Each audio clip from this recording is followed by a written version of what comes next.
call Rob Gibson to be followed by Iain Gray.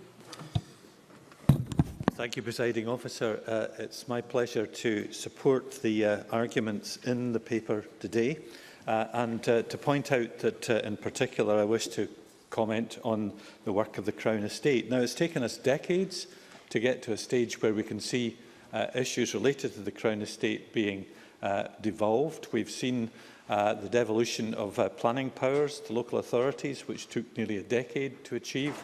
And we saw demands in the Scotland Bill Committee before the 2012 Act for the Crown Estate to be devolved. It was not devolved at that time. So now we're in a position where we've got draft clauses which, in the legislative approach that's been adopted for the management and the revenues of the Crown Estate, they could be construed as overly complicated unless there's full transparency and full consultation with the Scottish Parliament and Government during the process. And looking at those draft clauses, it seems to us there are a range of things which have been touched on in brief by some of the previous speakers, and which I think I want to deal with in one or two greater details. For example, in the draft clause 23, where it says they may bring in a scheme to devolve, the word that we would like to see is the word shall. And we don't believe that parliamentary draftsmen would have any difficulty in understanding that and the import of it, because it looks as though something is being held back rather than generously offered. Now, the Smith Agreement was very clear that the management and revenue of the Crown Estate economic assets held in Scotland should be devolved. So, as was said earlier by Bruce Crawford, many of us were amazed that somehow or other there would be a continuation of the Crown Estate in another form. Indeed, two Crown Estates working in Scotland at the same time. Yes, we would see Crown assets devolved, but where, in fact, the Crown Estate in London decided that it wished to invest in Scotland, that it would continue to be able to do so under the scheme which is being proposed.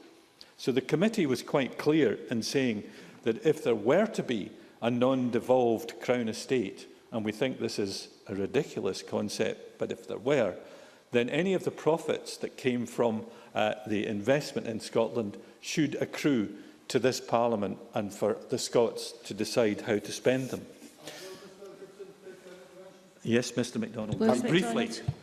I'm very grateful, and he is right that we highlighted concern around how that might work in practice, but what we were very clear not to do was to say that we would wish to prohibit any investment by any other public body within the United Kingdom in projects in Scotland. Rob Gibson.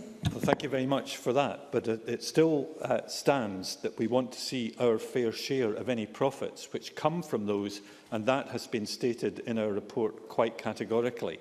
Now, the Crown Estate deals with an entity called Fort Kinnaird, which is a shopping complex that's tied up in an English law that was created in 1907 as part of a partnership with a private entity that seems to be offshore.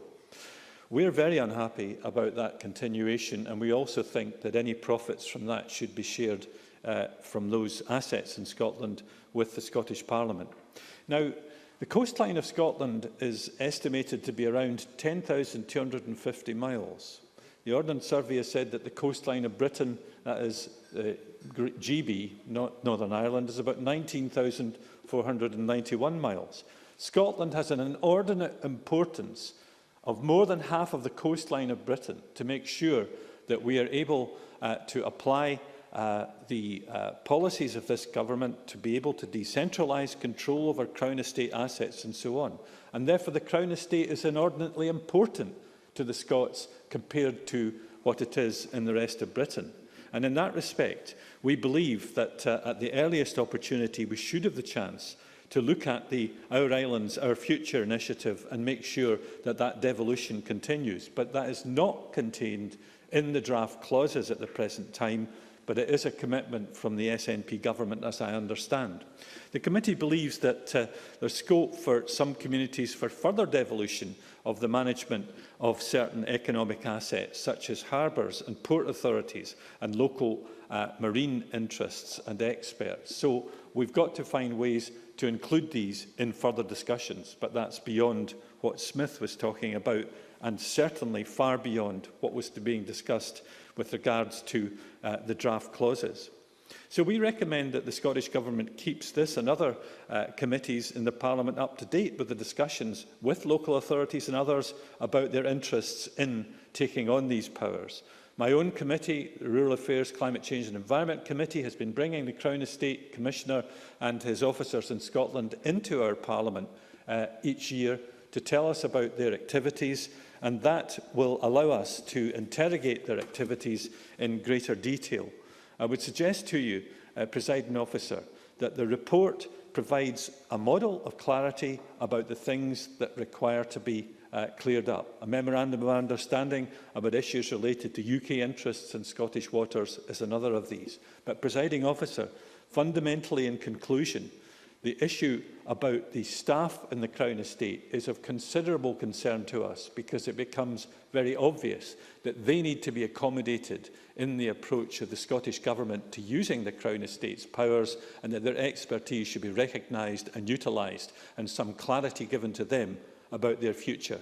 I'm glad to support this motion, and I hope that these clarifications help the debate. Thank you.